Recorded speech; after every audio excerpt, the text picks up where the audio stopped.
നമസ്കാരം. സോഡിയാക് മീഡിയയിലേക്ക് എല്ലാ പ്രേക്ഷകർക്കും സ്വാഗതം. 2026 ഫെബ്രുവരി മാസത്തെ കാർത്തിക നക്ഷത്രക്കാരുടെ നക്ഷത്രഫലം എന്താണ് എന്ന് പരിശോധിച്ച് നോക്കാം. കാർത്തിക നക്ഷത്രത്തിൻ്റെ ആദ്യത്തെ 15 നാഴിക വരുന്നത് മേടക്കൂറിലാണ്. മേടക്കൂറുകാർക്ക് 3-ലാണ് വ്യാഴം, 12-ൽ ശനിയാണ്, 7-ൽ ശനിയുടെ ദോഷമുണ്ട്.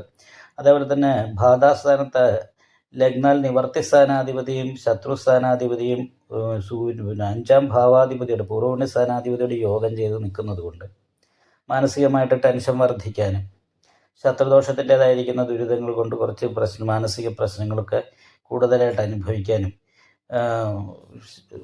ശത്രു കലഹം പോലെയുള്ള കാര്യങ്ങളിൽ അനാവശ്യമായിട്ട് വർത്താനം പറയേണ്ട അവസ്ഥ കാര്യങ്ങളൊക്കെ ഉണ്ടാകുകയൊക്കെ ചെയ്യാൻ യോഗം നിലവിലുണ്ട്.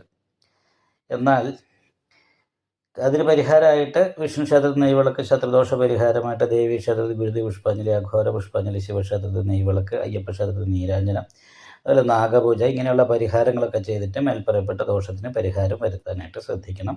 കാർത്തിക നക്ഷത്രത്തിൻ്റെ അവസാനത്തെ 45 നാഴിക വരുന്ന ഇടവൻ രാശിയിലാണ്. ഇടവൻ രാശിക്കാർക്ക് സർവാഭിഷ്ട സ്ഥാനത്തെ ആണ് ശനി സഞ്ചരിക്കുന്നത്. കർമാധിപത്യം വഹിച്ച് ലാഭസ്ഥാനത്ത് ശനി സഞ്ചരിക്കുന്നു. സർവേശ്വരകാരകനായിരിക്കുന്ന വ്യാഴൻ രക്ഷാസ്ഥാനത്താണ്.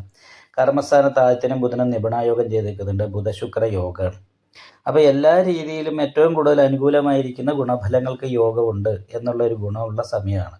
അതുകൊണ്ട് തന്നെ സാമ്പത്തികമായ നല്ല നേട്ടങ്ങൾക്കും ജോലിയിൽ അഭിവൃദ്ധി, സ്ഥാനകയറ്റം മുതലായിട്ടുള്ള കാര്യങ്ങൾക്ക് യോഗമുണ്ട്. ബിസിനസ് ചെയ്യുന്നവർക്കൊക്കെ ഏറ്റവും അനുകൂലമായിരിക്കുന്ന സമയമാണ്. കച്ചവടത്തിലൊക്കെ നല്ല ലാഭം കിട്ടാനായിട്ടും യോഗമുള്ള സമയമാണ്. അപ്പോൾ സാമ്പത്തികമായിരിക്കുന്ന വർധനവിന് യോഗമുണ്ട്. മറ്റുള്ളവർക്ക് കാര്യങ്ങൾ പറഞ്ഞു കൊടുക്കാനും ഒക്കെ പറ്റുന്ന ഒരു സമയമാണ്. നമ്മളുടെ വാക്കിന് വിലയുണ്ടാകുന്ന ഒരു സമയമാണ്. വളരെ നല്ല അനുകൂലമായിരിക്കുന്ന ഗുണഫലങ്ങൾ അനുഭവിക്കാനായിട്ട് അതുകൊണ്ട് തന്നെ സാധിക്കുകയും ചെയ്യുന്ന ഒരു മാസമായിട്ടാണ് കാണുന്നത്. എന്നാലും ശ്രദ്ധിക്കണം, വീട് വിട്ട് നിൽക്കാൻ യോഗമാണ്.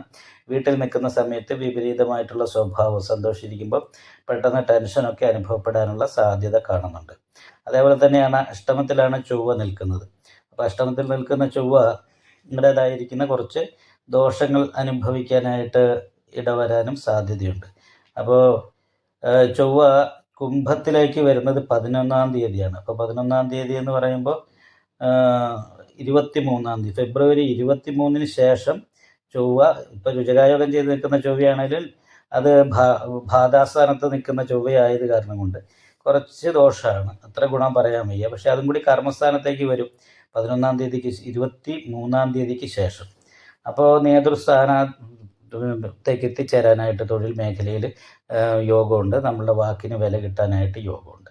എന്നാലും 4-ാം ഭാവത്തിൽ കയറി നിൽക്കുന്നത് കാരണം കൊണ്ടും വീട് വിട്ട് നിൽക്കാനിട വരിക, വീട്ടിൽ നിൽക്കുമ്പോൾ വിപരീതമായിട്ടുള്ള സ്വഭാവം, സന്തോഷിച്ചിരിക്കുമ്പോൾ ടെൻഷൻ പോലെയുള്ള കാര്യങ്ങൾ, ഇങ്ങനെയുള്ള കാര്യങ്ങൾക്കൊക്കെ യോഗമാണ്. അപ്പം നവഗ്രഹ പൂജ ചെയ്യുന്ന ക്ഷേത്രത്തിൽ രാഹുപൂജയും കേതു പൂജയും ചെയ്ത് കഴിഞ്ഞാൽ കാർത്തിക നക്ഷത്രക്കാരെ സംബന്ധിച്ചിടത്തോളം ഈ മാസം ഏറ്റവും നല്ല സാമ്പത്തികമായ നേട്ടവും മാനസികമായ സന്തോഷവും കുടുംബ സംബന്ധമായിട്ടുള്ള സുഖവുമൊക്കെ അനുഭവിക്കാനായിട്ട് സാധിക്കും. എന്തായാലും നന്നായിട്ട് പ്രാർത്ഥിക്കുകയും അതേപോലെ ക്ഷേത്ര ദർശനം നടത്തുകയൊക്കെ ചെയ്താൽ ഈ മാസം അനുകൂലമായിരിക്കും. നിങ്ങൾക്ക് ഈ വീഡിയോ ഇഷ്ടപ്പെട്ടാൽ ലൈക്ക് ചെയ്യുക, നിങ്ങളുടെ അഭിപ്രായങ്ങൾ കമൻറ്റ് ചെയ്യാം.